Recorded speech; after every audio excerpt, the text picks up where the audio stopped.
All right, how's everybody doing? Hey, we should be live. This is Michael Imhotep, founder of the African History Network, host of the African History Network show. All right, we should be live on Facebook. Okay, so I'm trying to test out the audio here because I'm trying to make sure everything's all right. Okay. All right, so hopefully everything's all right with the audio. I was getting some feedback here. Hopefully it's corrected. So how's everybody doing today? Okay. Hey, today is Friday, May 5th, 2017. We made it through another week in the Donald Trump administration, Donald Trump regime. All right. Well, look, we have I've been doing this online course, Ancient Kemet, the Moors, and the Maafa, Understanding the Transatlantic Slave Trade, what they didn't teach you in school. And it's become very popular. So I started a new section. We have a new section of this class starting up this evening, 7 p.m. to 9 p.m. Eastern Standard Time, Friday, May 5th. We have a new section starting up on Fridays. And we're going to do an overview.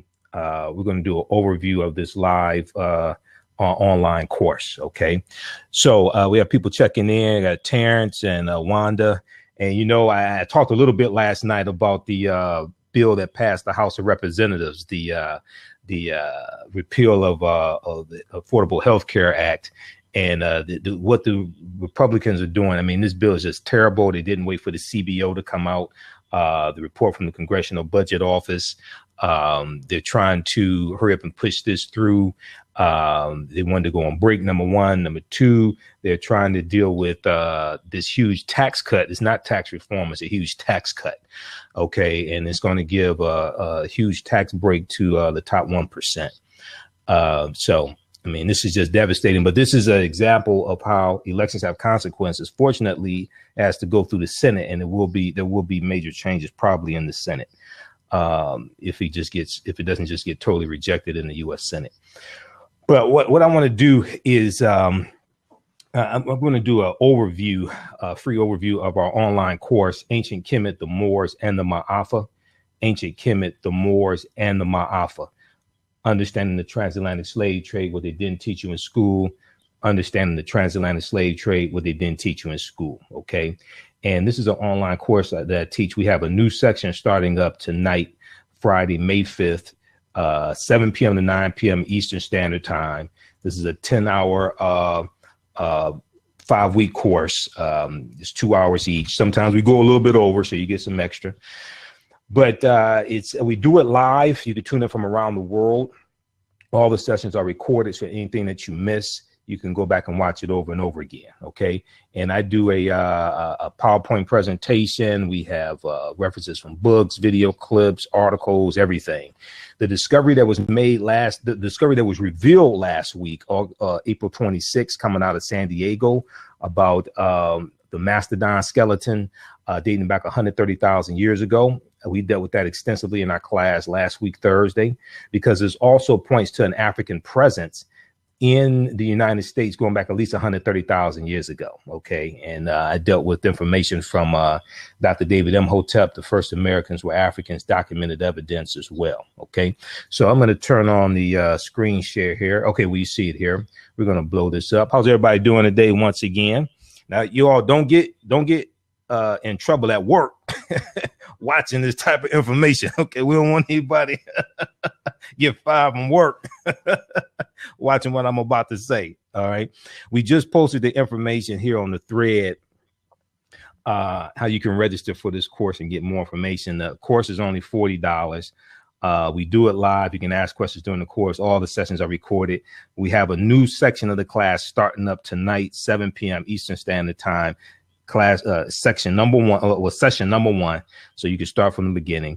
Winston on Facebook said, what are good sources to share with the uneducated about these topics? Okay, now what you can do, if you go to our website, AfricanHistoryNetwork.com, AfricanHistoryNetwork.com. Okay, click on book list. Click on book list. Okay, at the top of the page, click on book list. Okay. And we have a recommended reading list of books, about 60 books there. We have a recommended reading list of books. You may start there. Also, you know, we post articles here on our fan page a lot. You can check that out. At our website also, two important things. Yesterday morning, I just posted a document from the Congressional Black Caucus. This documents 100 items from the first 100 days of Donald Trump. And it shows how policies that he's signing the law, executive orders and nominations, appointments, things like this, how this has impacted the African-American community. You could download it from our website. It's free. It's a 20-page document. It's called What Did Trump Do? I think that's what it's called. What did Trump do? Okay. It's right on the homepage of our website. So you can check that out. Okay. Download that because you can show that to people also, because this shows how politics impacts every aspect of our life and how elections have consequences. Shows how elections have consequences also. Okay. So you can download that as well. And I'm trying to see where the document is. I have it somewhere here. Yeah. What did Trump do? That's what it's called. What did Trump do? Okay. So you can download that. What did Trump do? And then also we post articles here on our fan page a lot as well. And you can share this broadcast with them as well. Okay. All right, so let's go to this presentation. And we posted the link here on the thread if you need me to post it again, so you can register for tonight's course starting at 7 p.m. Eastern Standard Time. And it meets on Fridays. This section meets on Fridays, okay? Okay, so this is an overview. Can you all hear me okay? This is an overview of an online course I teach, Ancient Kemet, the Moors, and the Maafa, Understanding the Transatlantic Slave Trade, what they didn't teach you in school. Understanding the Transatlantic Slave Trade, what they didn't teach you in school, okay? And for those who may not be familiar with me, I'm Michael Imhotep, founder of the African History Network, host of the African History Network show on 9:10 a.m. the Superstation. And at the African History Network, we focus on educating, empowering, and inspiring people of African descent throughout the diaspora and around the world, because right now it's corrects wrong behavior.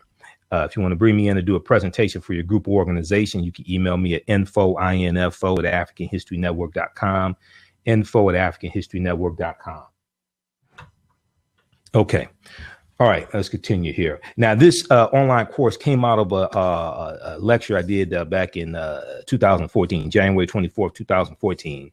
Understanding the Transatlantic Slave Trade, what they didn't teach you in school. And this was about 7 years of research. We have it on DVDs, a 2 DVD set, 4.5 hours. It's available at AfricanHistoryNetwork.com, AfricanHistoryNetwork.com. And that's where all my DVD lectures are. I have 30 of my lectures on DVD. You can get those at AfricanHistoryNetwork.com. We have other DVDs there, documentaries, things like that, documentaries that I'm in as well. Okay. So I'm on 9:10 a.m. the Superstation, Sundays, 9 p.m. to 11 p.m. Eastern Standard Time for the African History Network show. This is out of Detroit, 9:10 a.m. the Superstation. Every Thursday morning, I'm on the morning show, Wake Up with Steve Hood, 7 a.m. to 8:30 a.m. We just did a rebroadcast of Thursday's show when I was on Steve Hood's show. And I was dealing with some of the information from the report from the Congressional Black Caucus. What did Trump do? Dealing with the first 100 days of Donald Trump. Here are a few of the people I've interviewed over the past 7 years. I've been doing radio for 7 years. Everybody, you know, some of them are some of my teachers like Dr. Linda Jeffries, Professor Kaba Kamene, Dr. David Imhotep, and Professor James Small. I've also interviewed Dr. Phil Valentine, Dr. Francis Cress Wilson, Tony Browder, Runoko Rashidi, Dr. Ray Hagans, and many, many others. You can, if you go to AfricanHistoryNetwork.com, AfricanHistoryNetwork.com, you can listen to, we have over 700 podcasted episodes of our shows at AfricanHistoryNetwork.com. On the homepage, just listen to, just click on listen to podcasts of the Michael Imhotep show right on the homepage. And some people can start there as well. Listen to the show I did, I think it was April 30th with Dr. David Imhotep. Yeah, April 30th with Dr. David Imhotep. We dealt with the first Americans were Africans, documented evidence. We dealt with the discovery coming out of San Diego of a mastodon skeleton going back 130,000 years ago. And the experts were saying this was smashed by humans okay, which means that you're dealing with humans 130,000 years ago, and these were African people. All right, so you could start there as well. All right. Now, anytime I do a presentation, I know I'm going to say some things that people never heard before, may say some things that people disagree with. I'll probably say some things people don't like. Okay, just the way it is. I deal with facts and evidence. Proper documentation ends all conversation. So because I know I'm going to say some things people never heard before, I usually have people put their fingers together to form a circle. I usually say something like this. Okay, the space inside this circle represents my realm of knowledge. Everything that I think I know about whatever I think I know is represented within the circumference of this circle. I must keep in mind that there are still things to know that exist outside the circumference of my own awareness. Okay. Now, the reason why I say this, and I got this from Dr. Ray Hagen's, and I've modified it and made it my own. Okay. So one thing that I do in people who've seen my lectures, people who taken any of my online courses, they know I give you numerous references because I give honor to my teachers personally for information they've imparted upon me, and I cite my sources so you don't have to believe a word that I say. You can go do your own research. That's why I cite the sources. So I tell you, I give honor and respect to Dr. Ray Higgins for sharing this with me, and I've modified it and made it my own. So the reason why I say this is because oftentimes when people hear something that contradicts what they've been taught, what they believe, or what they think they know, they automatically reject it without doing any research to determine the validity of the new information that they're learning. And at the same time, they usually don't use that same level of scrutiny to analyze, critique, or reevaluate what it is they believe or what they think they know. So just because you know everything that you know about what you know does not mean you know everything there is to know about what you know. There's still things that exist outside the circumference of your own awareness. And the only time growth occurs is when we step outside our comfort zone and learn things that we don't already know. Okay. All right, Fatima, how you doing? Fatima said, I need to be on this. Johnny listening from Atlanta. We just posted a link again. You can register for this online course we have starting up tonight. We start up a Friday section. It meets Friday, 7 p.m. to 9 p.m. Eastern Standard Time. Ancient Kemet, the Moors, and the Maafa, understanding the transatlantic slave trade, what they didn't teach you in school. We do 1,000 years of history, and we don't start our history in slavery either. We deal with transatlantic slave trade chronologically. We start with African people being indigenous to this land, being here at least 51,700 years, based upon the information in Dr. David Imhotep's book, The First Americans Were Africans, Documented Evidence. We deal with the 800-year occupation by Europe, in Europe by the Africans known as the Moors. We deal with Christopher Columbus and his 4 voyages and how this helped lay the foundation for slavery, racism, capitalism, the exploitation of indigenous people, etc. Okay, so we deal with things chronologically. All right. Now, a lot of people ask, how do you pronounce your last name? Last name is Imhotep. Imhotep. Imhotep. Okay, so Imhotep was one of the greatest people who ever lived in human history. He was a Black African person, by the way. Okay. Imhotep means he who comes in peace in the ancient Medu-Neter language, which is the ancient language spoken by the ancient Kemetic people, or the Kemet II, or the ancient Egyptians. Okay, Kemet meaning the land of the blacks. That's one of the original names of the land. Egypt is not what we called it. Egypt is an Arabic word of Greek derivation. Egypt is an Arabic word of Greek derivation. Okay, that's not so you see the word Kemet, or you see the word Tameri, meaning the beloved land. Okay, the word Egypt comes from the word Hekupata, which means the land of the temple of Ptah, Hekupata, which is a Medu-Neter term. And the Greeks called it Aegyptos, Aegyptos, Aegyptos, Aegyptos. And the Romans in Latin called it Aegyptus, Aegyptus, Aegyptus, Aegyptus. The Arabs called it Egypt. Okay, so that's not what we called it. All right, we did not call it. We did not call it Egypt. Sorry, somebody calling me. All right, it's an international call. All right, let me mute my phone. Okay, so we did not call it Egypt. If you check out Nile Valley Contributions to Civilization by Tony Browder, Nile Valley Contributions to Civilization by Tony Browder, this is one of the reference texts we use in the class. You don't have to go out and buy a bunch of books to be able to follow along in the class or anything like that. You can get the books if you want to for your own research, for your library, okay? But you don't have to have the book to understand what we're talking about. All right, page 268 in the glossary, he gives you the definition of Egyptos and gives you that history. Okay, and you can listen to some of the interviews I've done with Tony Browder as well at AfricanHistoryNetwork.com, AfricanHistoryNetwork.com. All right, so Imhotep was a high priest. He was a physician, an architect, a mathematician, designer of the step pyramid at Saqqara for Nesubiti-Zoser or Pharaoh Zoser. Okay. Pharaoh is not a term that we use. That's an Asian term, first used around the 19th dynasty. That's an Asian term. Nesubiti would be the correct term. He was the architect of the step pyramid for Nesubiti-Zoser in the 3rd dynasty. He was known as the world's first multi-genius. Okay. He was known as the world's first multi-genius as well. Now, depending upon which timeline of history you use, you'll see him living anywhere between 2700 BC to 3000 BC. Because we know at least 130,000 years of our history has been stolen. Because we know at least 130,000 years of our history has been stolen, I go with the oldest dates I can find. And we deal with archaeological discoveries in the course, in the online course. Okay. On Facebook, Fatima said, do you also go into what we need to do in order to change now and over time? Oh, absolutely. Absolutely. Yeah. Because your thoughts create feelings, your feelings create actions and behaviors, your actions and behaviors create results. So absolutely, we deal with that. Your African history and culture gives you your VIPs, your values, your interests, and your principles. It's supposed to help you meet the needs and solve the problems of your community, of your people today, and plan for the future.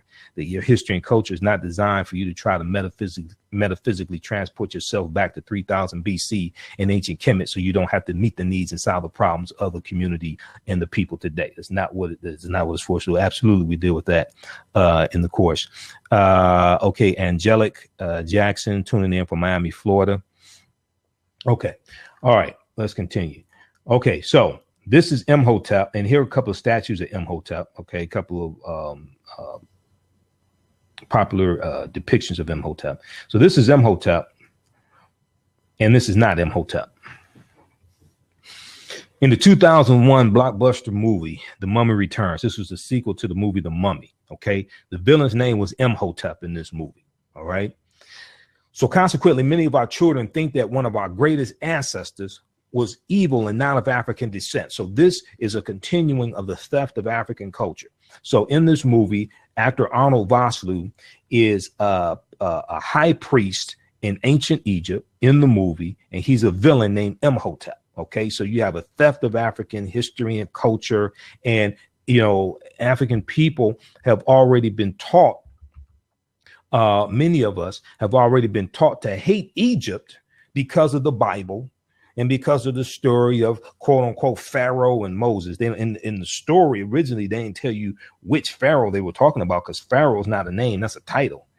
Okay, so many of us have already been taught to hate Egypt, okay, because of religious literature. And then you have movies, you know, like this that demonize ancient Egypt as well, while at the same time, you have Europeans in archaeology, anthropology, things like this throughout history who try to claim Egypt as a civilization that they created. Okay, this is at the same time. All right. Okay. So the television is the #1 way that European white supremacist images are fed to our children. Okay. So we have to be cognizant of the images we allow them to consume. All right. And on Facebook, somebody said, the movie gods of Egypt. Well, we led an economic boycott against the movie gods of Egypt, and that movie tanked. On our Facebook fan page, the African History Network, you know, we had an economic boycott of that. We were explaining people why not to go support that movie. That movie is from Rupert Murdoch, as well. Rupert Murdoch owns 21st Century Fox. Rupert Murdoch owns the Fox News Network that just was forced to fire Bill O'Reilly for sexual harassment lawsuits that he and Fox News paid out $13 million to settle. Fox News as well. Roger Ailes was just pushed out, who was the CEO of Fox. He's pushed out for sexual harassment allegations, and Fox had to pay millions of dollars to settle sexual harassment lawsuits. And also Rupert Murdoch also owns the Fox TV network that shows the TV show Empire, which is one of the most degrading shows on the television today. Okay, so this is Rupert Murdoch. And when Rupert Murdoch was asked about the movie Gods of Egypt and the portrayal of ancient Egyptians and the royalty as Europeans, he said, "What do you mean Egyptians aren't white?" He said, all the Egyptians I know are white, but they had a lot of the servants portrayed as black African people in that movie. Okay. So when nonsense like that comes out, we have to redistribute the pain. Dr. King, in his last speech, April 3rd, 1968, I've been to the mountaintop. He said, we have to always anchor our external direct action with the power of economic withdrawal. We have to always anchor our external direct action with the power of economic withdrawal. And in that speech, he talked about redistributing the pain to those inflicting pain upon us through economic withdrawal. Okay, so I've been studying media for 25 years. My degree, I've been studying African history, African American history, entrepreneurship, media, economic empowerment, et cetera, for 25 years. My degree's in business administration with a major in marketing. And I've been studying effects of media. Okay. So when we look at the state of the African American consumer, page 11, September 2011 edition from AC Nielsen. So this is AC Nielsen. These are the ones that calculate the Nielsen TV ratings that the TV stations and cable networks and things like this determine their advertising rates based upon. They also do the same thing for radio. The report stated that African American adults 18 to 49 years old watch 7.2 hours of TV per day. African American adults 18 to 49 watch 7.2 hours of TV per day. And African American children watch almost 6 hours of TV per day. Okay, so that's 50 hours a week for adults. That's a full-time job plus 10 hours of overtime that you don't get paid to do. And the children see these habits and learn them from their parents. Okay, and we're watching a lot of garbage that influences the way we think, feel, act, and behave, especially for our children. They're imitating things they see on Love and Hip Hop, a lot of these ignorant reality shows, etc. Okay, so we have to be very careful of these images we allow our children to consume.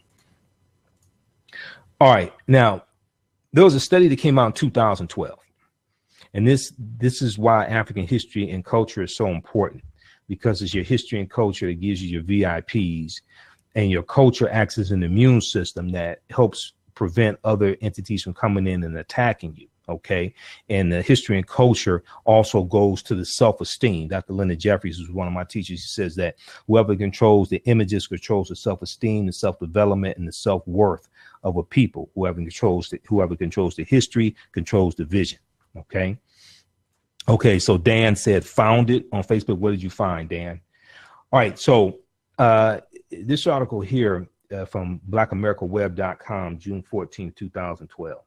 This talks about a study that was done. And the name of this article is called TV Kills Black Boys' Self-Esteem. TV Kills Black Boys' Self-Esteem. And it says a new and precise, exhaustive year-long study finds that watching television regularly distorts and ultimately destroys the self-esteem of young Black males. Watching television regularly distorts and ultimately destroys the self-esteem of young Black males, who often find themselves comparing one another to the characters they view on air, leaving them feeling trapped, as if there are very few positive life paths they can aspire to, leaving them feeling trapped, as if there are very few life paths they can aspire to. Okay. They said that the study found that for African-American boys, African-American girls, and for white girls, watching television regularly negatively impacted their self-esteem. It did it even more so for African-American males and African-American females. When CNN wrote their article about this study, the name of the study from CNN was called TV Boosts White Boys Self-Esteem, Study Says. TV Boosts White Boys Self-Esteem, Study Says. Because in the article, in the study, it says that white male children had their self-esteem boosted by watching television because they saw images of themselves saving the world, being scientists, being doctors, attorneys, all different types of things like this, living in mansions, driving fancy cars. They saw a different reflection of themselves on the television. So it boosted their self-esteem, but it negatively impacted the self-esteem of African-American children. Okay. So we have the documentation on this also. All right. Now here is a picture of the pyramid that Imhotep was the designer of from the Subiti-Zoger. Okay. And this is one of the early pyramids. It's called a mastaba, a flat bench pyramid, a mastaba. Okay, a flat bench pyramid. Pyramid building technology is going to evolve over thousands of years. Okay, and this is different than the pyramids that you see at Giza, the pyramids of Khufu, Khafre, and Menkaure. Those are more sloped. The design is different. Okay, all right. So, and mastaba means flat bench. Mastaba means flat bench. Okay. All right, how's everybody doing today? Okay, let me fast forward through this. So we deal with the difference between BC and AD dates. BC, the AD and BC dating system was created by an English monk named Bede in the 8th century AD. BC dates count down, AD dates count up. AD does not mean in the year of our, AD does not mean after death. AD means Anno Domini, in the year of our Lord. Here's some of the things that we deal with in the course, okay? We deal with what was the transatlantic slave trade, what were some of the events that led up to the transatlantic slave trade starting. We try to deal with this chronologically. Historical events do not happen in a vacuum. Historical events do not happen in a vacuum. They are the result of a sequence of previous historical events that take place, that have a domino effect, that lead up to another event happening. Okay, this is critical to understand, because there are two main ways to deal with the transatlantic slave trade. You can deal with it you can deal with it episodically, or you can deal with it chronologically. You can deal with it episodically, or you can deal with it chronologically. Okay, if you deal with it episodically, you're dealing with it as an episode in history. It didn't just fall out of the sky. It's the result of a sequence of historical events. Okay. And so this is what we deal with in the class. And we deal with, African people being here in this land at least 51,700 years ago as well. We don't start our history in slavery, conquered by Europeans and shackles and chains. We don't start our history there. Okay, so we do what were some of the events that led up to the transatlantic slave trade starting? What role did Christopher Columbus play in the transatlantic slave trade? Okay, and Columbus is crucial because Columbus and his 4 voyages helps lays the foundation for slavery, racism, capitalism, the exploitation of indigenous people, and he opens up his 4 voyages going into South America, Central America, and the Caribbean.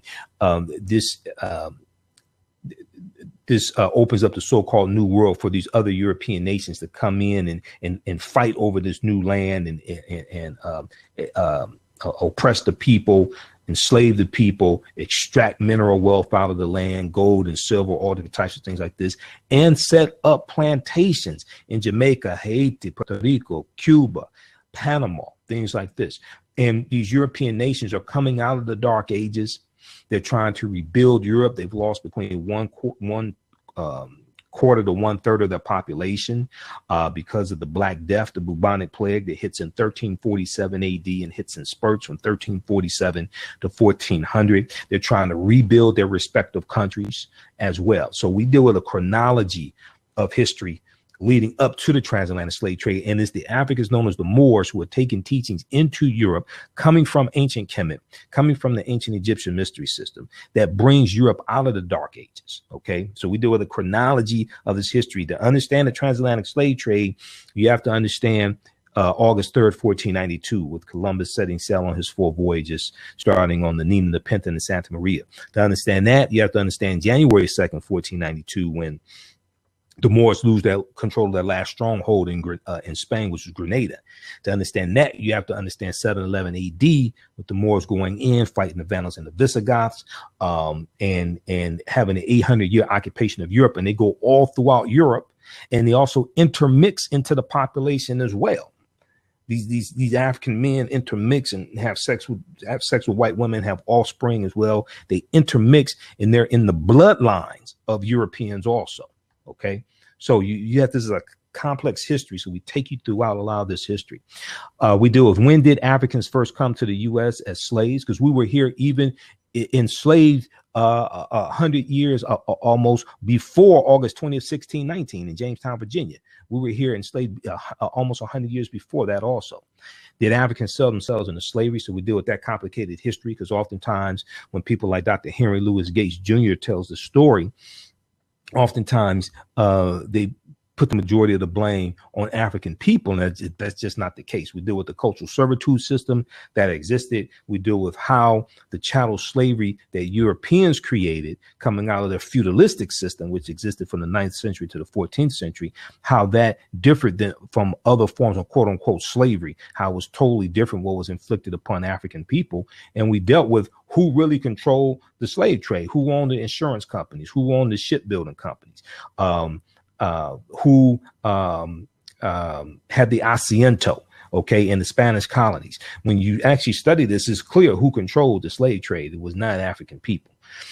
We deal with, were African people in America before the slave trade? Yes, because we were here even before Native Americans came into existence. Even before Native Americans came into existence, okay? And we deal with the evidence of that also. I'm not talking about some far-fetched stuff, okay? No, we deal with the actual evidence of this, the archaeological evidence of this as well. Okay, so if you're just tuning in, hey, this is Michael Imhotep, founder of the African History Network, host of the African History Network show on 9:10 a.m. the Superstation in Detroit. We're broadcasting on our Facebook fan page, The African History Network. The African History Network. So a lot of you have seen me before. We're doing a free overview of an online course that I teach called Ancient Kemet, the Moors, and the Maafa, Understanding the Transatlantic Slave Trade, what they didn't teach you in school, Understanding the Transatlantic Slave Trade, what they didn't teach you in school. We have a new section of the course starting up tonight. It's a 10-hour course. It's over a course of 5 weeks.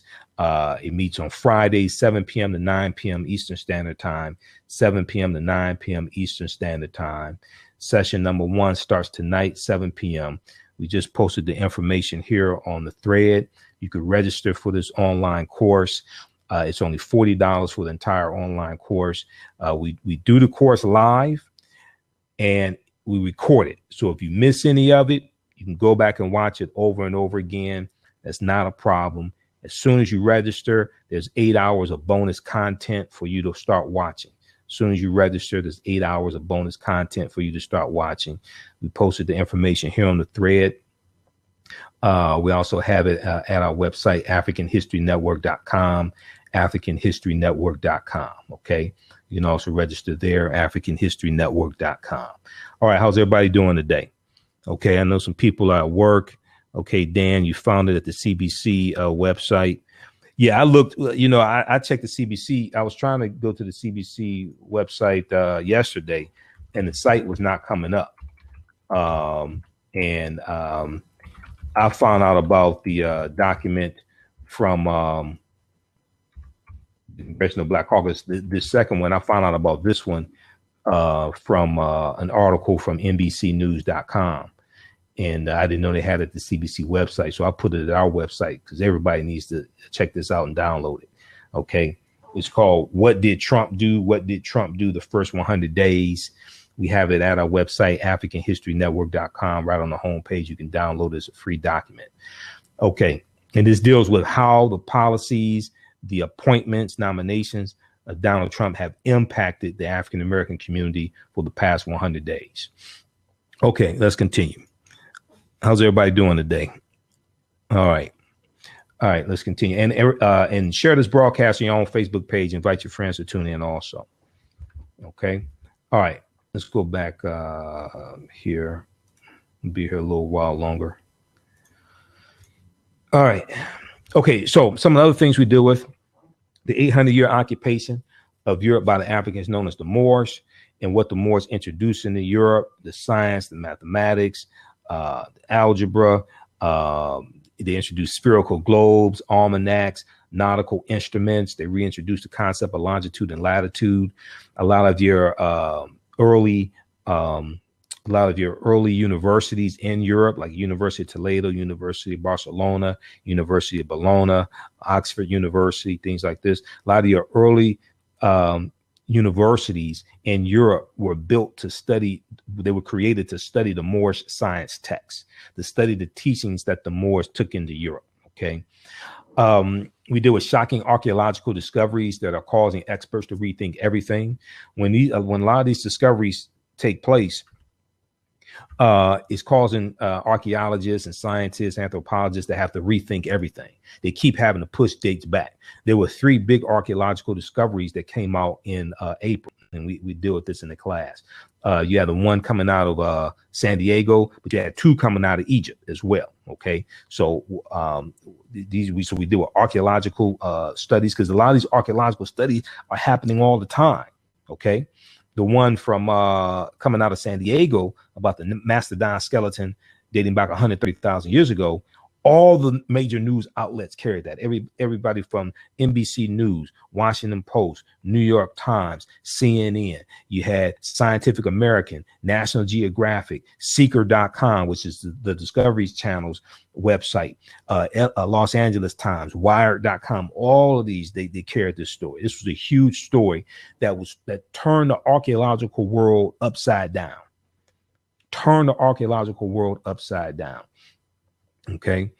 So we also deal with insurance companies that took out insurance policies, not just on slave ships, but also the cargo on those ships, the enslaved African people on those ships. But you have insurance companies that also took out insurance policies on enslaved African people on the plantations. See, a lot of people don't know this. You had insurance companies that took out insurance policies also on enslaved African people on the plantations. And these insurance companies were not owned by African people.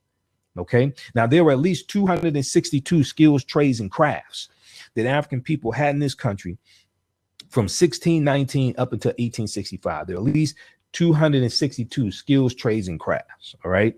And we go through a lot of this in the course. And these skills, trades, and crafts were used to build this country. Okay. It was, so oftentimes when they tell the story, they try to make us think that all we did was cook the master's food and pick cotton and things like this. Is like, no, you know, African people were engineers, they were carpenters, they were blacksmiths, there were all different types of skills, trades, and crafts we had in this country. Okay. So there were at least 262 of them. And I read about some of them before.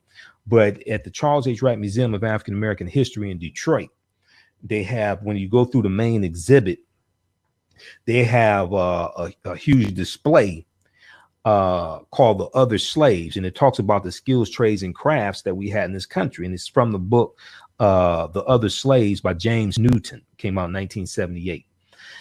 And they have them all listed there in the column. And there was a sign there that said you can't take pictures, right? And they have, you know, surveillance cameras around, things like this. There was a sign there that said you can't take pictures. So I spent an hour writing them down and I numbered them. That's how I know they're 262. So this is something I do within the class. Okay. And this is why the labor unions were created after slavery ends. So after slavery ends in 1865, you start having these big labor unions popping up, like the National Labor Union created in 1866, and the American Federation of Labor created about 1875. Okay, these labor unions were created to protect jobs for white men. Okay, to lock African Americans out of these jobs that we have been doing for hundreds of years for free, for the most part, for free. And our skills were either at par or oftentimes better than Europeans. So they're trying to protect these jobs for themselves now that slavery ends and we can compete for these jobs. And and these various unions have labor contracts. They have contracts with these different industries that state you can only hire white men that belong to these unions. Okay. So this was deliberate. This is another example of showing the type of skills that we had. Okay. All right. So this is why labor unions were created. You're going to see a lot of them pop up after slavery ends. You're going to see a few like smaller labor unions, like in the 1830s, things like this. But a lot of your large national labor unions, they're popping up right after slavery ends. Okay, we also do a Freemasonry, America and the founding fathers, because you're dealing with teachings from the Moors taken into Europe. And the Knights Templar, a group called the Knights Templar that are formed in 1118 AD, originally called the Poor Knights of Christ. They get a lot of this information, and when they're disbanded around 1310, 1314 AD, it was on a Friday, October 13th, on a Friday.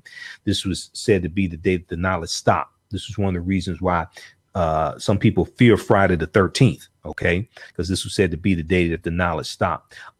When they're disbanded, their teachings go underground and they resurface as groups like the Scottish Rites of the Freemasons and Rosicrucians and different other secret societies or societies with secrets. Okay. And then you're going to have some of these people who are Freemasons come to the British colonies. 1607, Jamestown, Virginia, other British colonies. So we see that 50 of the 56 signers of the Declaration of Independence were Freemasons, and Freemasonry is based upon watered down teachings coming out of ancient Kemet, coming out of ancient Egypt. Okay. And their symbolism takes us back to ancient Kemet as well. All right. A lot of their symbols takes us back to ancient Kemet. We also deal with the origins of the term America, the origins of the term Africa, things like this also in the course. Okay. All right. How's everybody doing today? Who's at work watching this?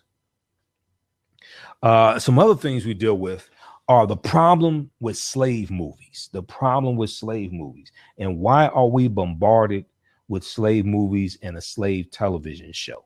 Okay. You know, your thoughts create feelings, your feelings create actions and behaviors, your actions and behaviors create results. And I know, people mean well.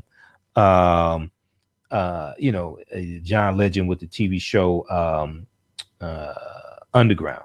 I know people mean well, but what happens is, okay, Tamara asked for the link to register. Okay, hold on. We're posting the link again right here to register. Bam, there you go. There you go. Okay. So we just posted a link again. You can register for this online course. It starts tonight, 7 p.m. to 9 p.m. Eastern Standard Time. You can spend Friday night with Michael Imhotep. Okay. And 7 p.m. to 9 p.m. It's a 10-hour online course, meets 5 consecutive Fridays. Okay. Ancient Kemet, the Moors, and the Maafa, understanding the transatlantic slave trade, what they didn't teach you in school. Ancient Kemet, the Moors, and the Maafa, understanding the transatlantic slave trade, what they did not teach you in school. We deal with thousands of years of history, and we give you some resources, some articles, your children may want to take to school for current events. I know when I was in high school, 10th grade, world history class, every Friday, we had to take in articles for current events. Well, we're going to give you some articles your children can take in for current events. And it's going to have some people asking questions and talking. We can give you some information dealing with history that'll totally shake up the world, dealing with history. Okay. Because a lot of the teachers, unfortunately, don't have a lot of this information. A lot of the teachers mean well, but they just don't understand history like this. Okay. So they're teaching what's in a lot of the history books, and a lot of that is inaccurate. Okay. Angelic Jackson said at work watching right now. Okay. All right. So share this with your co-workers. They can register for the course also, but don't get in trouble at work. Okay. All right. Don't put us on the loudspeaker at work. Okay. So we deal with the problem with slave movies because when you have, 2013, you had 7 slave themed movies that came out in 2013. And each time when you have these movies or when you had a TV show Underground, they never talk about the African presence that was in this country for tens of thousands of years before Europeans came into existence. So what this does is this perpetuates what I call the 1619 myth. The 1619 myth, the myth that the history of African people in this country started August 20th, 1619 in Jamestown, Virginia, conquered by Europeans, shackled and chained. Okay, so if you think that the history of your people started in this country like this, then you spend, the rest of your life, trying to gain equality, and it's psychologically damaging to your people. It's psychologically damaging, but that's far from the truth. We were here in this land we call the United States of America before Europeans came into existence, before Native Americans came into existence, because Native Americans are the offspring of an intermixing of Africans who were already here, who were the Khoisan. That's one of the groups that were here. The Khoisan have the oldest DNA on the planet. The Khoisan are the ancestors to the Ainu and the Twa. They're also called the Khoi or the San. When we deal with Sarah Bartman was Khoisan, okay, but the Asians come here around 3000 BC, and the Asians and Africans intermix, and their offsprings are who we call Native Americans. All right, if you look at old black and white photographs of Native Americans, most of these were dark-skinned people. Okay, they were not the light, almost white-looking Native Americans that you see some depictions of today. You have a lot of Native Americans today, really, who are descendants of Europeans who had their names added to the Dawes Rolls, the Dawes Allotment Act, the Dawes Rolls of 1887, DAWES of 1887, named after Senator Henry L. Dawes out of Massachusetts. Okay. This is where you get the concept of the $5 Indian from. All right, let's continue quickly here. So we posted a link there on the thread, so you can register for this online course that starts tonight, 7 p.m. to 9 p.m. Eastern Standard Time. It's going to be 5 consecutive Fridays, and there's 8 hours of bonus content. And you can start watching there as well as soon as you register. Okay. And the full course is only $40. So the cost of 8 cups of Starbucks coffee, I guess Starbucks coffee is about $5. I don't drink Starbucks coffee. I don't even drink coffee at all, but which is shocking to some people because they say I'm always hyper. All right. So we also deal with Asar, Aset, and Heru and the origins of the Immaculate Conception story, because this story goes back at least to about 3300 BC. In ancient Nubia, or what was called Ta-Nehesi, because Nubia is the mother of ancient Kemet. Nubia is the mother of ancient Kemet. Okay. We deal with links to ancient Kemet, ancient Egypt, and early Christianity, because the teachings, because African spirituality, they took fragments from the periphery of African spirituality to create Christianity, Judaism, and Islam. And when we deal with the concept of the Immaculate Conception, the virgin birth, the adoration, things like this, these are very ancient principles, very ancient stories, and they go back to at least 3300 BC in Nubia. Okay. And then we also deal with the fake Willie Lynch speech of 1712, because Willie Lynch never historically existed. We need to just take that lie, throw it in the garbage can. Willie Lynch never historically existed. When you study history, you never read about a Willie Lynch in history. Okay, in history, you never read about a Willie Lynch. Now there was a Captain Willie Lynch in the 19th century, but this is a totally different person. The words in the Willie Lynch letter that don't even exist in the 18th century, okay, early 18th century. The words in the Willie Lynch letter don't even exist in the early 18th century. So we deal with that also. You just need to take that, throw it in the garbage can. All right, now here's why studying African history is so important, okay? And this is Runoko Rashidi. He's one of our great Grandmaster Scholar Warriors. He's in the documentary Hidden Colors 2. The Triumph of Melanin. He's an author, lecturer. I've interviewed him 6 times. He's a world traveler. He's been to 110 islands and countries around the world. He has a saying that I've modified and made my own. And this is why studying African history is so important. What you do for yourself, what you do to yourself, and what you allow other people to do to you is based upon what you think about yourself.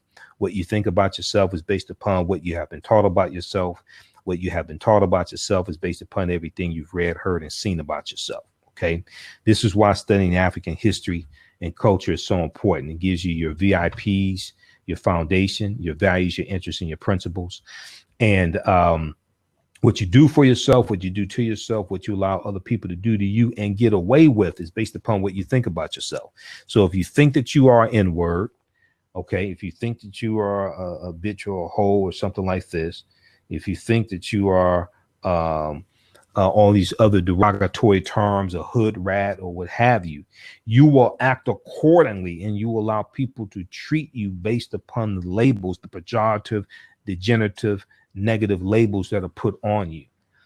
Okay. And people oftentimes put these labels on you to then justify the mistreatment of you as well.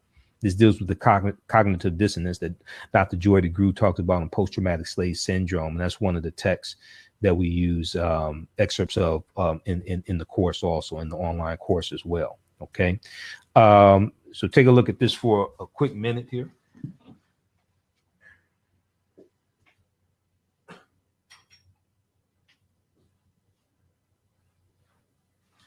All right.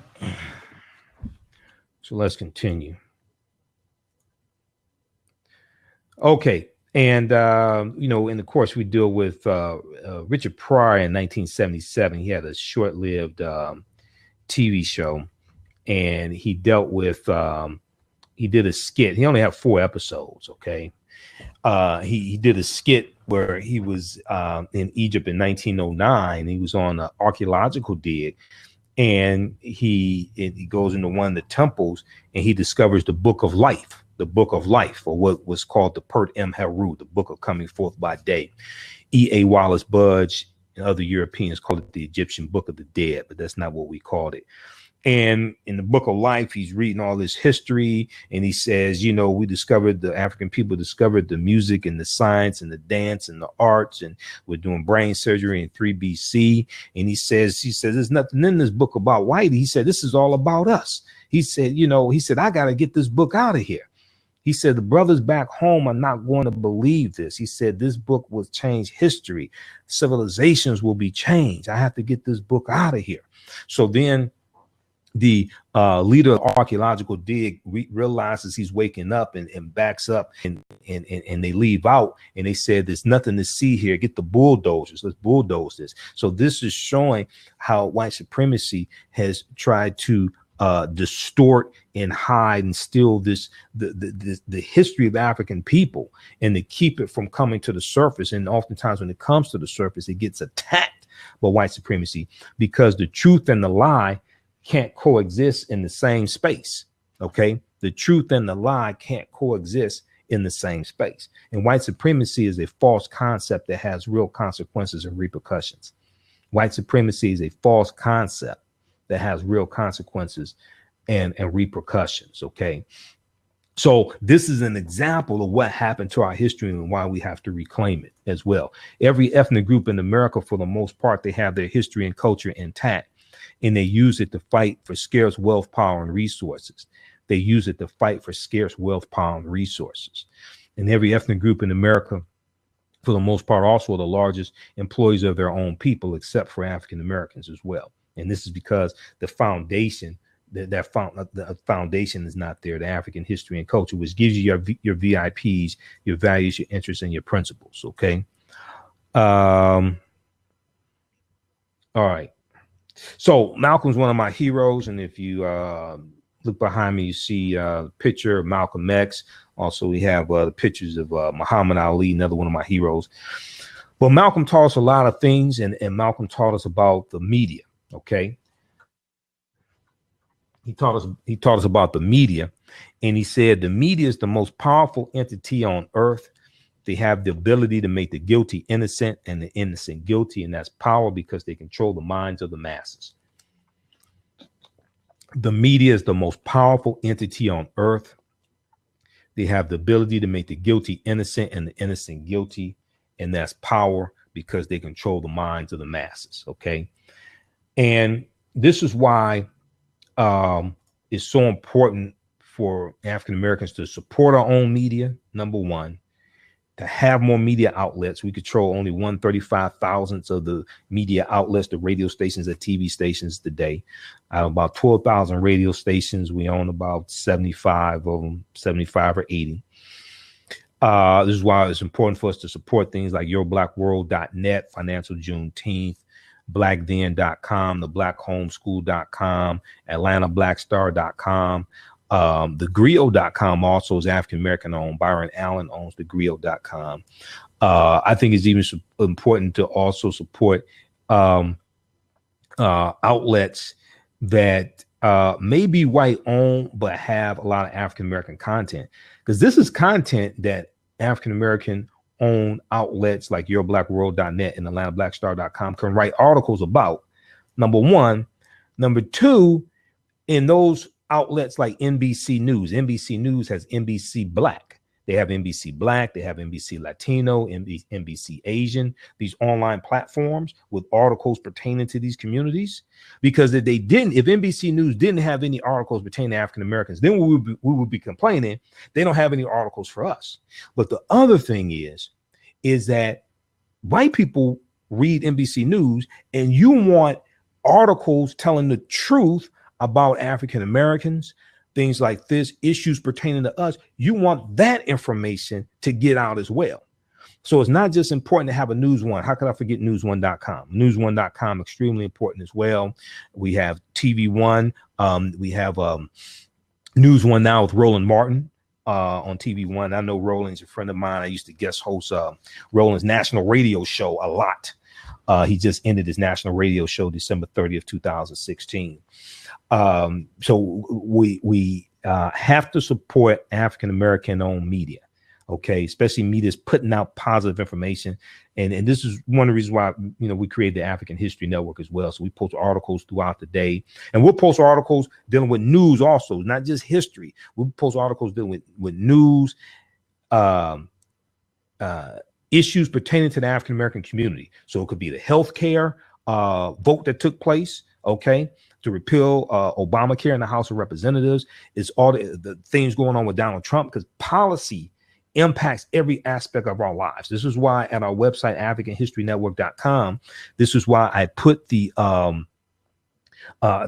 link to the document from the Congressional Black Caucus called What Did Trump Do? What did Trump do?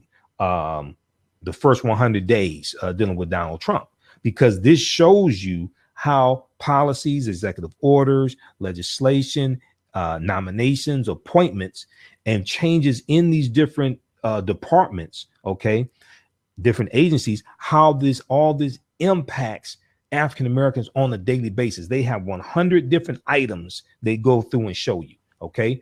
Also share that with millennials who said they weren't going to vote for president, or they were going to do something ridiculous like vote for Jill Stein, who didn't stand a snowball's chance in hell. Well, vote for Jill Stein was a vote for Donald Trump. I just want people to understand that. A vote for Jill Stein was a vote for Donald Trump, or a vote for Gary Johnson, a libertarian candidate. That was a vote for Donald Trump. I just want people to understand that. If you stayed at home, you voted for Donald Trump. I just want people to understand this, okay? And not only that, Donald Trump actually thanked African Americans who stayed home and didn't vote. He said, your vote was almost as good as African Americans who did vote for me. Just want people to understand this. All right. And we just saw Bill O'Reilly pushed out of Fox News as well. Okay. We just saw Bill O'Reilly pushed out of Fox News. And there was an African American organization that was heavily involved in pushing Bill O'Reilly out of Fox News. That was colorchange.org. Colorchange.org, heavily involved in that. Check out the article from HuffingtonPost.com. This black org helped oust Bill O'Reilly by hitting Fox where it hurts. This black org, O-R-G, helped oust Bill O'Reilly by hitting Fox where it hurts. Because colorchange.org and Roland Martin on News One Now, he interviewed Rashad Robinson, who's the president of Color Change. They had a campaign against the O'Reilly Factor, Bill O'Reilly show, for 2 years. And recently the campaign ignited and intensified when Bill O'Reilly made comments about Maxine Waters, okay? Saying that her hair looked like James Brown's hairstyle. He said, I can't hear a word she's saying, you know, because her hair reminds me of James Brown's hair, some ridiculous like this. And then it intensified more when the article from the New York Times came out a few Saturdays ago about the New York Times and Bill O'Reilly having to pay out $13 million to settle 5 sexual harassment lawsuits against Bill O'Reilly. Okay. But Color Change contacted advertisers of Bill O'Reilly and put pressure on them to withdraw economic support from the O'Reilly Factor. And his show lost 80 advertisers, and it forced Rupert Murdoch and his children to make a decision. Now, Rupert Murdoch wanted to keep him. His children, who really run the company now, they want to expand into Europe. And in Europe, they have different standards, and they can't have all these sexual harassment lawsuits and stuff like this going on and expand into Europe and acquire a European media entity. Okay, that's what that was really about. But they were able to get him off the air by any means necessary. Okay, referencing Malcolm. All right. And Malcolm, you know, one of the things we ask, or the questions that Malcolm asked about who are you? He said, don't tell me Negro. What were you before the white man named you a Negro? And where were you? What did you have? What language did you speak? What was yours? What happened to your history? How did the man wipe out your history, etc.? Okay. Okay. So this is Dr. David Imhotep. Dr. David Imhotep is the author of the book, The First Americans Were Africans, Documented Evidence. And this is one of the texts we cite in the course. You don't have to buy any of these books to be able to understand the course, to be able to follow along, anything like this. Okay. He holds the world's first ever PhD in ancient African history. His website is historictruth.info, historictruth.info. You can go to his website and you can download a 2-page abstract of his book. You can go to his website and download a 2-page abstract, a 2-page overview of his book. Okay. And I just interviewed him Sunday, April 30th. And we'll put the link also for the interview in the with the bonus information as well, with the bonus content. Okay. But his book deals with the African presence in the U.S. going back at least 51,700 years ago, found in Allendale County, South Carolina. Okay. By Dr. Albert Goodyear. So page 14 of his book, he deals with Dr. Albert Goodyear's finding at a campsite in Allendale County, South Carolina in 2004. Okay. Dr. Albert Goodyear is an archaeologist at the University of South Carolina. And what they found were artifacts, architecture, campsites, carvings, Egyptian writings, footprints in lava, genetic M174D haploid groups dealing with DNA and genetics, linguistics, paintings, skulls, skeletons, structures, and tools. 13 different disciplines thoroughly documenting an African presence in this country going back at least 51,700 years ago, before Native Americans came into existence, Okay. All right. Now, for those just tuning in, hey, I'm Michael Imhotep, founder of the African History Network, host of the African History Network radio show on 910 AM, the Superstation in Detroit. And, you know, we broadcast that show on Facebook Live as well. A talk show host, researcher, lecturer, and writer. This is a preview, free preview of a 10-hour, 5-week course, online course that I teach called Ancient Kemet, the Moors, and the Maafa, Understanding the Transatlantic Slave Trade, what they didn't teach you in school, Understanding the Transatlantic Slave Trade, what they didn't teach you in school. Okay. We deal with thousands of years of history, thousands of years of African history, African-American history, etc. And we deal with the transatlantic slave trade chronologically. Okay, we don't deal with it as an episode in history. We deal with the African presence in this country going back tens of thousands of years. We go with the Africans known as the Moors going into Europe, their 800-year occupation of Europe. that civilizes Europe and brings Europe out of the Dark Ages. We deal with Christopher Columbus and his 4 voyages, how Columbus lays the foundation for slavery, racism, capitalism, the exploitation of indigenous people, and how this opens up the so-called New World to other European nations to come in and fight over this new land as well, set up plantations, oppress the indigenous people, extract mineral wealth out of the lands that are sent back to Europe to rebuild Europe. Also extremely important. So we just posted the link again here on our website. We have a new section of the class starting up tonight, 7 p.m. to 9 p.m. It's a class that meets on Friday, 7 p.m. to 9 p.m. Eastern Standard Time. So you can register for the course now. The full course is only $40. So the cost of 8 cups of Starbucks coffee. This course is going to blow your mind. All the sessions are recorded. We do it live. You can ask questions during the class with the live chat. We do it live. All the sessions are recorded. So if you miss any of it, you can go back and watch it over and over again. Okay. And this will totally change the way you look at the transatlantic slave trade also. All right. So how many people like this information that we're sharing with you today? How many people like this information that we're sharing with you today? We're broadcasting on Facebook. How's everybody doing on Facebook? How do you like this information so far? Are you learning anything? I know some people are watching at work. They have earbuds on listening, you know, you you may get you may have a white person sitting next to you in the cubicle next to you. You give them a side eye looking at them because of the information you're learning. All right. Fatima said, love the information. Okay, so you can register for this course because this is just a tip of the iceberg. We posted the link here. It says register for the online course, Ancient Kemet, the Moors, and the Maafa, Understanding the Transatlantic Slave Trade, what they didn't teach you in school. Arnita. Okay, so she's loving it also. All right, good. Okay, let's continue. We'll be here for a few minutes more. And let me turn back on the screen share here. And you can also go to our website, AfricanHistoryNetwork.com, AfricanHistoryNetwork.com.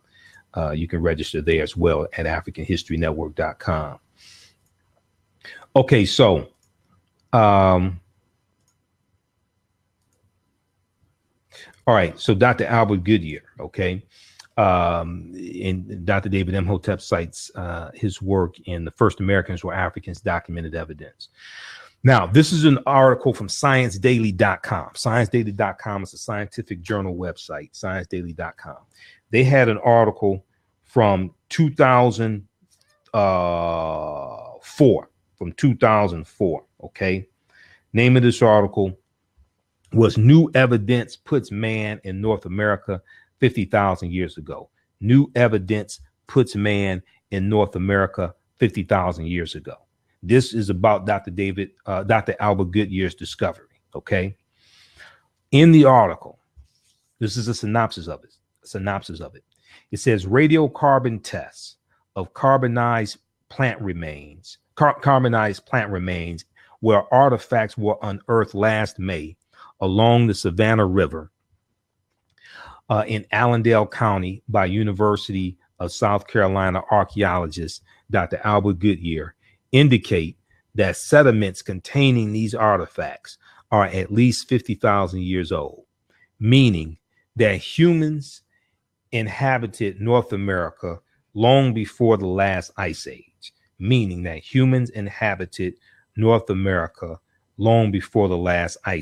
Okay. So now Dr. Albert Goodyear has been getting a whole lot of flack for this archaeological discovery. Okay. He's been getting a whole lot of flack for this archaeological discovery. And when you have these discoveries, all types of archaeological discoveries that come out all the time. Okay. When these discoveries come out, they keep having to push the dates back. And I always say the deeper they dig, the blacker the planet gets. The more research they do, the older we get. Okay. And the discovery that came out last week came out April 26th, Wednesday, April 26th. That's causing them to have to rethink everything. Okay, we're going to talk about that briefly here. I deal with that in the course also. Okay, I deal with that in the course. So as soon as you register, there's 8 hours of bonus content for you to watch. Okay, and I'm also going to add to that the link to the interview I did with Dr. David Imhotep this past Sunday, April 30th. Okay, and we have him coming up again on our show Sunday. April 7th, Sunday, April 7th, 9 p.m. to 11 p.m. Eastern Standard Time for part 2. Okay, part 2 of our discussion dealing with the first Americans were Africans and other discoveries, other archaeological discoveries as well. All right, so they keep having to push dates back. You know, Juvenile had a song called Back That Thing Up. Remember that? Back That Thing Up. They keep having to back that thing up. The deeper they dig, the blacker the planet gets, the more research they do, the older we get. They keep having to back dates up. Okay. All right. Now, I want to go to, and when we look at the discovery from last Thursday, not last Wednesday, right? April 26th, Wednesday, April 26th, I should say. I want to show you this article here. This is from NBC News. So in the class, we have video clips, excerpts from books, excerpts from articles, a ton of information. All right. Let me show you this here. Let me bring this up. Just a second here.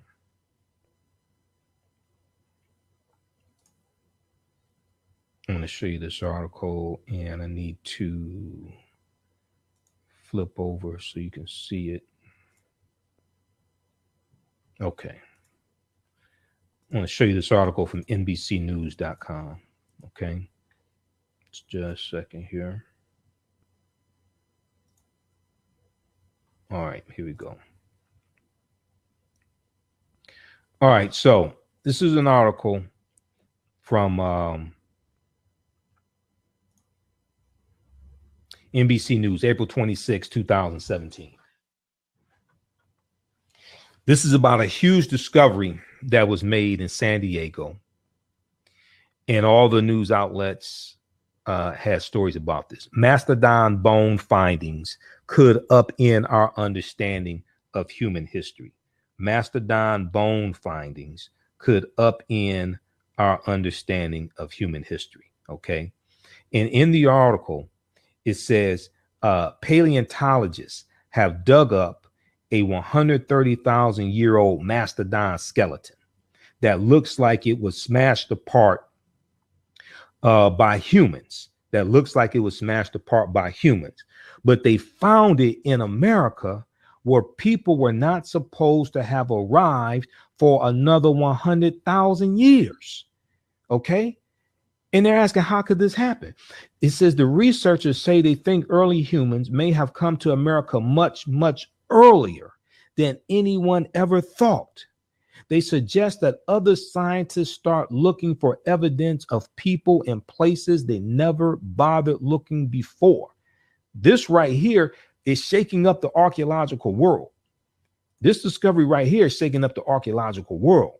And you have some people trying to suppress this information because the oldest remains there. They like to cite oftentimes is called the Clovis culture discovery, which was in New Mexico in the 1920s. And that puts a human presence in North America going back 13,000 years ago. But there's evidence that just totally blows that out the water. All right. So let's continue. Okay. So if the conclusions are confirmed, they will turn North American archaeology upside down. Muhammad Ali said in 1964 when he won the championship, he said, I shook up the world. This archaeological discovery right here, this is shaking up the world. This archaeological discovery right here is shaking up the world. Okay. All right. Now, and I'm going to try to find this other article that I have here.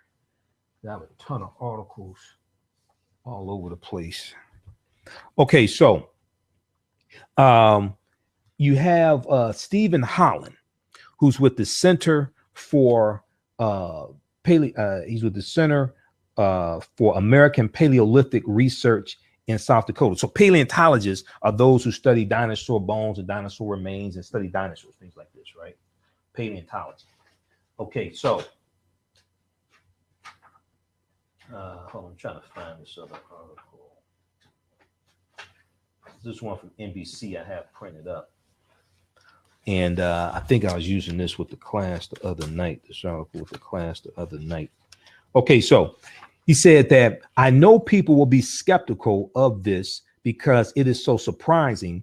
And I was skeptical when I first looked at material, itself, but it is definitely an archaeological site.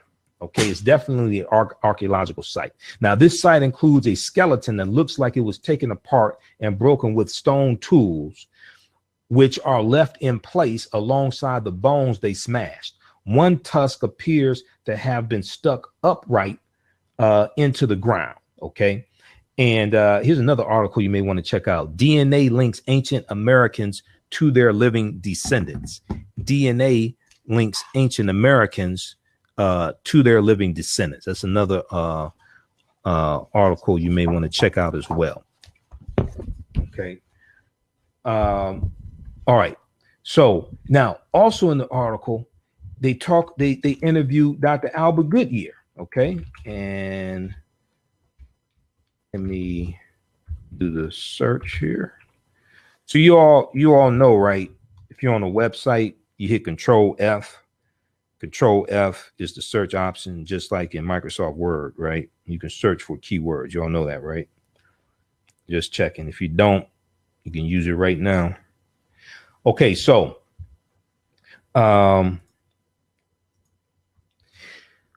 it says there are other sites in the Americas that have been dated to before 130,000 years ago. Okay, but the debate about the conclusions, DNA evidence suggests, but there is debate about the conclusions. DNA evidence suggests that humans were in the Americas long before even 15,000 years ago. Okay, but there is no physical evidence to support the idea. Okay, so I'm glad they have this in the article here. All right, because this just blows out the water a lot of the other information that's being put forth. All right, now it goes on to say, and the archaeology mainstream is very unforgiving of researchers who challenge the accepted dates, said Dr. Albert Goodyear of the University of South Carolina, who has been working to prove for years that stone tools found in South Carolina, found in a South Carolina site, date to as long as 50,000 years ago. This is Dr. Albert Goodyear we just talked about.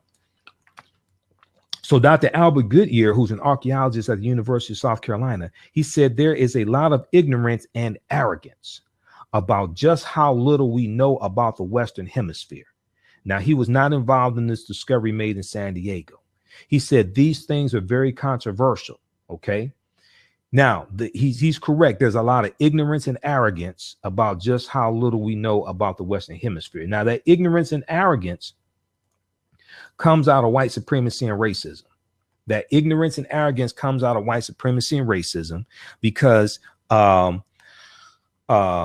anthropology and archaeology, these are very much dominated by white supremacy and racism.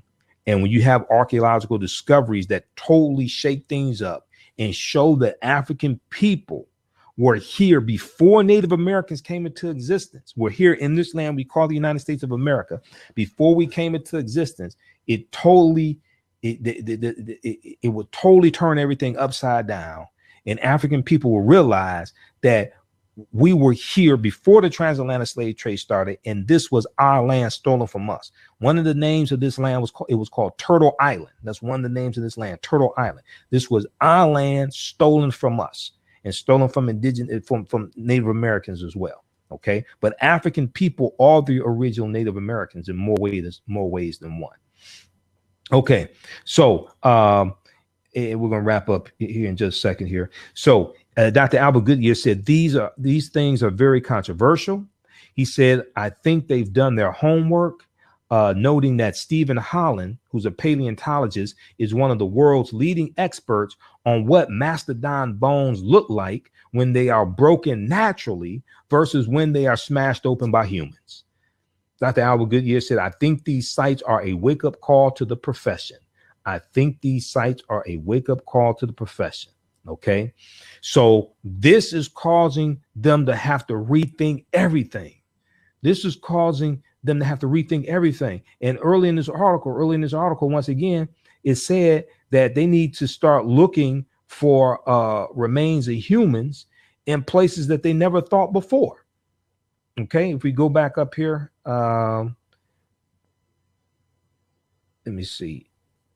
Okay, this site, it appears to be, let me see, where is that? This is a long article. The researchers say they think early humans must have come to America much, much earlier than anyone ever thought. They suggest that other scientists start looking for evidence of people in places they never bothered looking for before. The deeper they dig, the blacker the planet gets.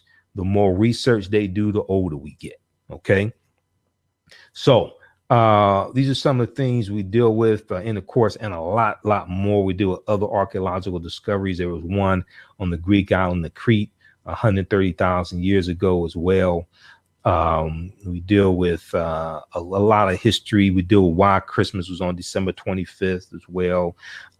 We deal with the role Christianity has played in the transatlantic slave trade. There's a lot of history we do. That's why it's over the course of that's why it's 5 sessions, 5 consecutive Fridays. Okay, we deal with Hannibal Barca, Ghana, Songhai, and Mali.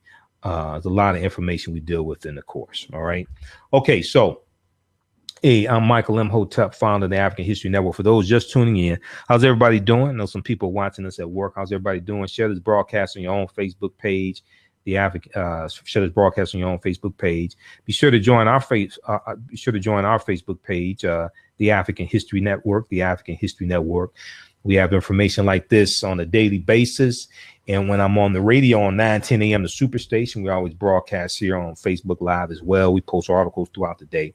But I'm doing about a 1.5 hour overview, a free preview of our online class that I teach called Ancient Kemet, the Moors, and the Maafa, Understanding the Transatlantic Slave Trade, what they didn't teach you in school. Understanding the Transatlantic Slave Trade, what they didn't teach you in school. We have a new section of it starting up tonight, 7 p.m. to 9 p.m. Eastern Standard Time. It meets on Fridays. So the session is live. You can ask questions during the course. You can tune in from a smartphone, tune in from a tablet, tune in from your laptop. You can do the live chat, ask questions in class. All the sessions are recorded. So if you miss any of it, you can go back and watch it over and over again as well. Okay, all the sessions are recorded, and we do 1,000 years of history as well. Name of the course is Ancient Kemet, the Moors, and the Maafa, Understanding the Transatlantic Slave Trade, what they didn't teach you in school. Understanding the Transatlantic Slave Trade, what they didn't teach you in school. Our history in this country does not start in slavery. African people were here tens of thousands of years before the transatlantic slave trade started. We were here before Native Americans came into existence. And so we deal with a lot of that history, and we deal with the history as much as possible chronologically as opposed to episodically. And we actually show you a timeline of history as well. Okay, so we posted the link here on our Facebook fan page, the African History Network. You can register for the course, and we'll see you in class this evening. And the course is only $40. All of it is recorded also. And we have other courses as well that I teach. We have one starting up next Monday, how Richard Nixon's war on drugs was a war on the African-American community. How Richard Nixon's war on drugs was a war on the African-American community. Okay, so you can register for that one also if you like. That one's only $15. We deal with the whole history of the war on drugs. We deal with the history of drug laws and how they were disproportionately enforced among people of color. We go back to the 1875 opium drug laws in California. Okay. And we deal with the history of the drug laws. We deal with Richard Nixon's war on drugs declared June 17, 1971. We deal with Reagan's war on drugs in 82, the 1986 Just Say No campaign from his wife that helped lay the foundation for the school to prison pipeline as well. Nancy Reagan. We deal with that. We deal with the crime bill in 94 that a lot of people really misunderstand, because Joe Biden, who was a senator at the time, later became vice president. He was the chief architect and main sponsor of the crime bill. That wasn't Clinton. Joe Biden worked on that crime bill for 6 years. Clinton signed it into law his second year in office. He signed it September 13th, 1994. And 87% of the people who went to prison under 2 terms of Bill Clinton, they went under state law, not federal law. That crime bill was federal law. 87% went under state law because states had already started passing longer, harsher sentences in the late 80s and early 90s before the crime bill was even signed. Okay, so we deal with a lot of this history. We deal with why the laws are being changed now and recently, because white people are getting hooked on opioids and heroin. Okay, we dealt with that whole thing because the war on drugs was winding down under President Barack Obama. A lot of people don't know this. The war on drugs is winding down under President Obama, but is ramping back up now under Attorney General Jeff Sessions and Donald Trump. Okay. So look, we got to get out of here. Share this broadcast on your own Facebook page. Invite your friends to tune in. You can register for the course. We have the information there. You can visit AfricanHistoryNetwork.com. We'll see you in class this evening, 7 p.m. Hey, remember, at the African History Network, we focus on educating, empowering, and inspiring people of African descent throughout the diaspora and around the world, because right now it corrects wrong behavior. It's not over till we win. We'll talk to you next time. Peace.